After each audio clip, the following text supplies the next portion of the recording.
Sekarang mah temen gue keren banget tuh. Waduh. Salah lagi makin nyalain. Waduh. So fokus gue nih. Iya tadi nih temen gue. Kenapa temen lo? Kan temen lama sih. Kan dia nggak kerja di corporate gitu. Tapi kok duitnya bisa banyak ya? Sampai keliling-keliling luar negeri, dalam negeri. Luar negeri. Jadi dia cuma main di ini kayaknya dah. Apa? Globe. Peta dunia dong, Atlas. Nah itu tuh gue bingung tuh. Kayaknya dia nggak kerjanya tuh kayak santai gitu. Tapi kok duitnya banyak ya? Apa lu mikirnya dia ngepet? Kan orang Depok ya malu. Oh iya. Oh iya, gue ngepet. Ya kan? Iya, Nah. gak gitu lah gas. Sekarang zaman udah modern. Orang tuh ya kayak kita mengalami WFH aja itu kan orang-orang yang kayak mungkin boomers menyangkanya enak di rumah mulu. Tapi kok duitnya ada gitu ya? Iya, Oh iya benar juga ya. Mulu. Duitnya dari mana nih gitu kan? Sekarang zaman udah berubah. Oh, tapi untuk fenomena itu sebenarnya ada sebutannya nggak sih Kak Rahma? Ada namanya gig economy. Nah, terus kalau gig economy itu seperti apa? Mending kita bahas aja di luar. Diskusi unik ala Rangga dan Sama.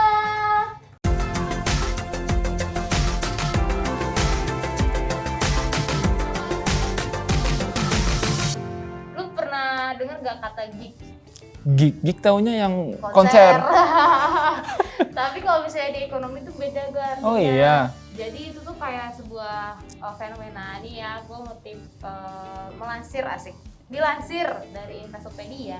Gig ekonomi itu tuh jadi kayak sebuah fenomena di mana yang biasanya nih perusahaan-perusahaan itu kan apa sih punya kebijakan untuk karyanya tuh Jadi tetap pegawai pegawai tetap. dan juga orang-orang tuh emang motivasinya gue harus jadi pegawai tetap nih segala macam. Kayaknya kan? gitu deh. Bahkan orang tua kita menginginkannya seperti itu. Iya, tuh, mindset kebanyakan. orang tua juga gitu Bener. kan. Nah, tapi di era yang makin modern ini, orang-orang tuh kayak lebih memprioritaskan untuk kerja secara kontrak. Misalnya kayak freelancer. Bener. Terus apa? Ada apa lagi? Terus juga kayak misalnya orang-orang tuh anak-anak zaman sekarang lebih sering kayak pindah-pindah kerja. Jadi Oh kayak iya bener.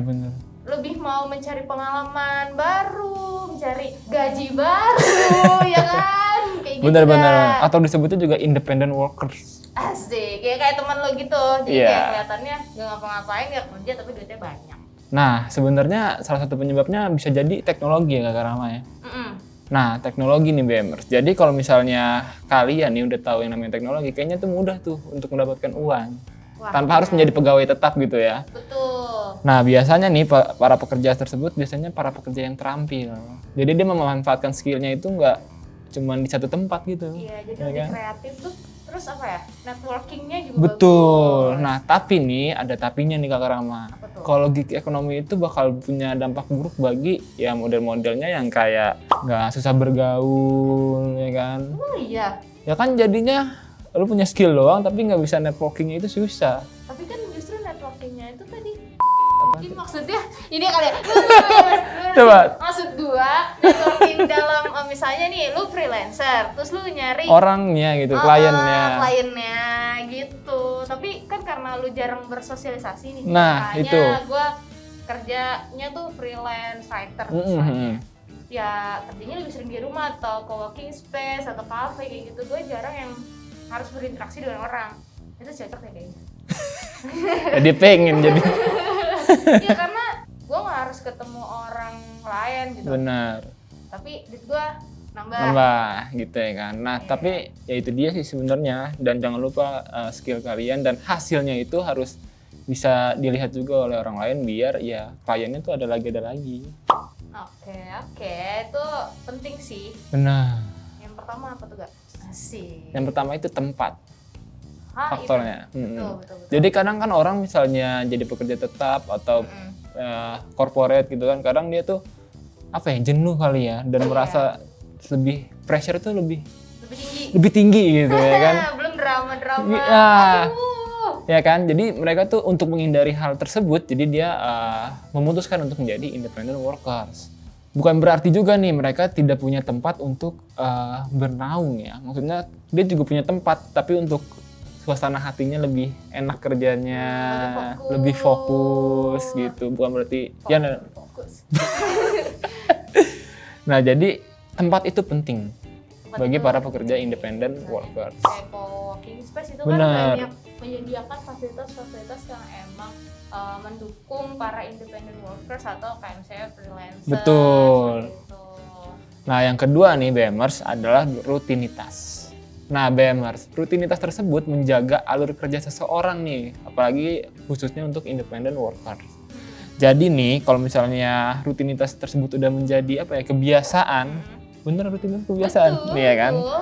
akan meningkatkan rasa keteraturan dan kontrol orang dalam keadaan yang tidak pasti. Jadi udah santai aja lah, misalnya mungkin belum ada yang masuk klien atau ada orderan belum masuk, jadi sans saja. Oh iya, betul-betul. Karena gini loh, jadi kan beda dengan orang-orang kantoran yang konvensional pada Betul. umumnya. Misalnya kayak independent workers itu dia memang lebih bebas, tapi juga dia punya timing-timing yang Nggak setiap hari ada gitu loh. Iya, dan dia udah harus bisa ngeset tuh. Betul. Untuk misalnya hari ini ada pekerjaan dari klien yang harus diselesaikan. Dan itu harus benar-benar tepat waktu. Betul.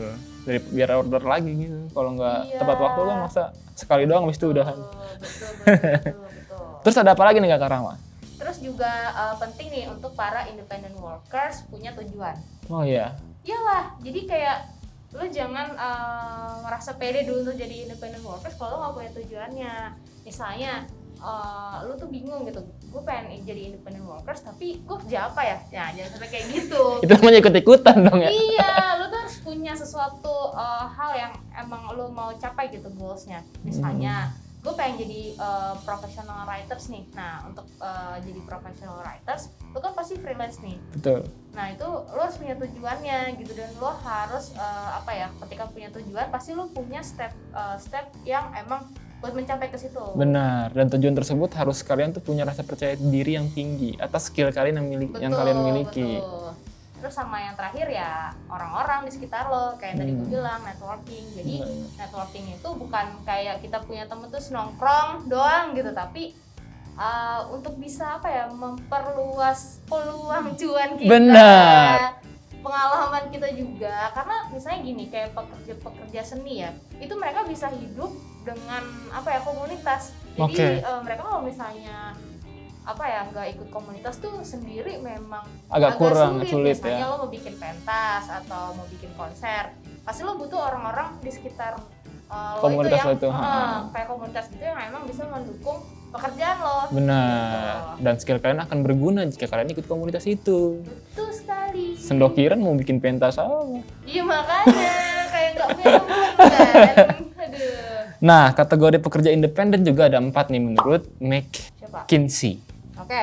Yang pertama, agen bebas yang memilih pekerjaan mandiri dan memperoleh penghasilan utama darinya.